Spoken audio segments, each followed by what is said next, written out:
Hi friends, welcome to our channel. இது பார்த்திங்கன்னா Marina beach போன வீடியோ. அங்கே வந்து கொஞ்சம் குட்டி குட்டி பர்ச்சேஸ் பண்ணோம். ரொம்பவே அழகாக இருந்துச்சு. நான் எப்பயுமே வருஷத்துக்கு ஒரு முறை வரப்போ மெரினா பீச் போய் அங்கே பர்ச்சேஸ் பண்ணுவோம். காஸ்ட்லியும் பார்த்திங்கன்னா ரொம்பவே கம்மியாக இருக்கும். இது என்னென்னு பார்த்தீங்கன்னா சங்காலான பொருட்கள் எல்லாமே சங்கு வச்சே செஞ்சுருப்பாங்க. ஒன்று ஒன்றா நான் பக்கத்தில் காமிக்கிறேன் பாருங்கள். எல்லாமே வந்து சங்கு, அந்த இது சொல்லுவாங்கள்ல சோழி, அதெல்லாம் வச்சு கிளிப்பு ரெடி பண்ணியிருந்தாங்க. இது எல்லாமே வந்து பார்த்திங்கன்னா சங்கில் வச்ச கம்மல்.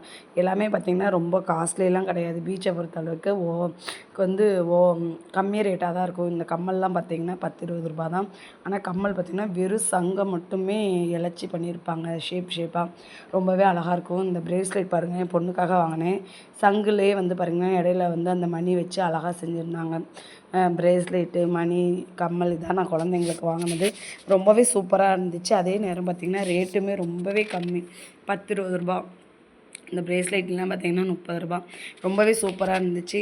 அந்த மணி ஒன்று வாங்கியிருப்பேன் பாப்பாவுக்கும் அண்ணன் பொண்ணுக்கும். ரொம்பவே அழகாக இருந்துச்சு. ஃபுல்லாகவே பார்த்திங்கன்னா அந்த சங்கு, அந்த மணி